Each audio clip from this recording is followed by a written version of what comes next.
Robocop es una de las películas emblemáticas de los años 80. La historia de un policía convertido en un ser mitad humano y mitad máquina cautivó por su protagonista, sus escenas de acción y por esos detalles que convierten a una película en obra maestra. Pero antes de impartir justicia en una Detroit del mañana, Robocop surgió de la mente de Edward Neumeier. Nacido en 1957, de chico amaba a los robots. En la adolescencia también se interesó por el cine y encontró la perfecta unión de sus gustos en las películas de ciencia ficción. Esto lo llevó a hacer algunas filmaciones caseras. Al terminar la secundaria, empezó la carrera de periodismo en la Universidad de California de Santa Cruz. Pero contar historias con una cámara era más fuerte, así que se anotó en la Universidad de California de Los Ángeles. Sus primeros pasos profesionales fueron como asistente de producción en la serie Taxi. Luego trabajó como corrector de pruebas para Paramount Pictures, Warner Bros. Y Columbia Pictures. Su capacidad lo condujo a ser ejecutivo junior en Universal y a principios de los 80 tuvo la posibilidad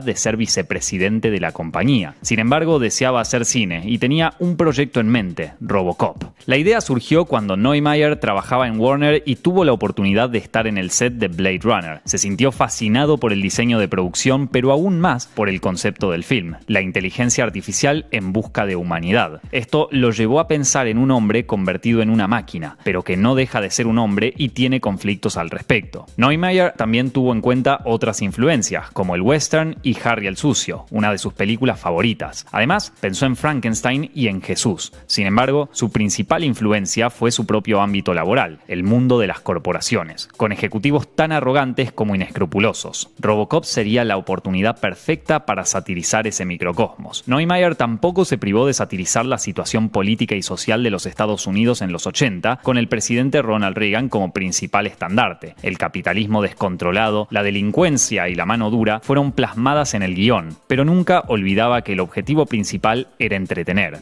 Para darle forma a sus ideas, Neumeier acudió a Michael Miner, un director de fotografía que quería ser guionista y director. Se conocieron cuando Neumeier trabajaba en Universal y confió en él lo suficiente como para mostrarle el tratamiento en el que venía trabajando. Congeniaron al instante y resolvieron que escribirían juntos 2 borradores. Incluso el plan original tenía a Miner como director del proyecto, aunque eso no prosperó. Neumeier y Miner fueron incorporando más influencias como los cómics. Estudiaron los de Marvel debido a la complejidad psicológica de superhéroes como Iron Man, Hulk y sobre todo Rom, del que agregaron referencias en la película. Otra fuente de inspiración fue el juez Dredd, el violento justiciero futurista de la editorial británica 2000 AD.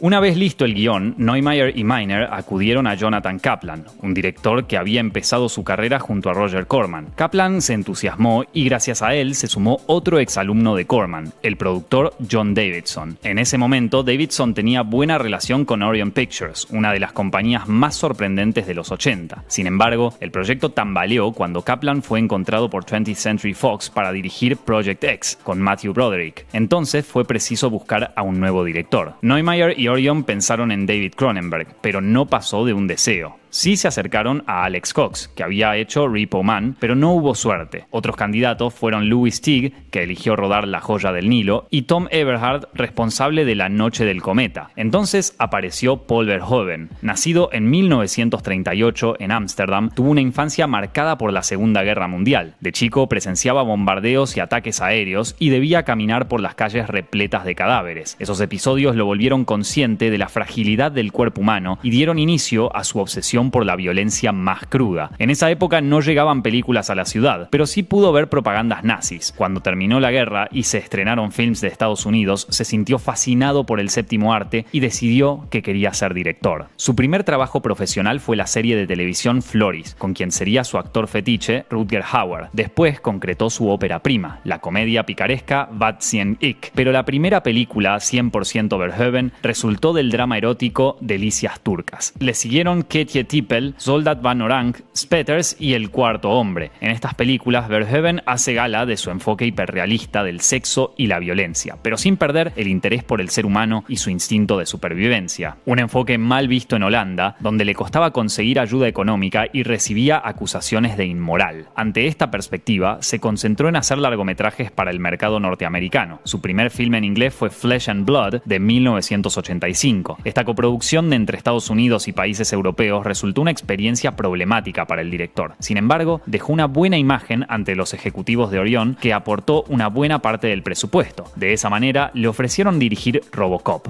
Verhoeven leyó las primeras 20 páginas del guión y lo tiró a la basura por considerarlo un pastiche de ciencia ficción sin sentido. Pero el texto fue rescatado por Martine, su esposa, que lo leyó por completo. Le explicó a su marido que la historia tenía un gran nivel de complejidad y que era una sátira de la era Reagan. Verhoeven quedó más convencido y tuvo en cuenta otro detalle importante. Aún no hablaba bien inglés y una película con más acción que diálogos podría ser una adecuada oportunidad para abrirse camino en Hollywood. Verhoeven y Neumeier se entendieron desde el primer momento. Compartían la misma sensibilidad sobre humor y violencia y pretendían el mismo tono para la película. Verhoeven priorizó el aspecto religioso al punto de definir a RoboCop como un Jesucristo americano. Plasmaría esta visión en escenas como la de la estación de servicio que explota y cerca del final, cuando camina sobre un charco de agua. A su vez, Neumeier sabía que un cineasta que había vivido bajo un régimen totalitario podría aportarle mucho a la trama. Una idea que surgió a partir de esto fue la de incorporar falsos avisos publicitarios y fragmentos de noticieros, todos de carácter fascista, que funcionan a modo de separadores como la propaganda nazi. Verhoeven también pudo contar con algunos colaboradores habituales, como el director de fotografía Jos Bacano y el músico Basil Poledouris, con quien había trabajado en Flesh and Blood.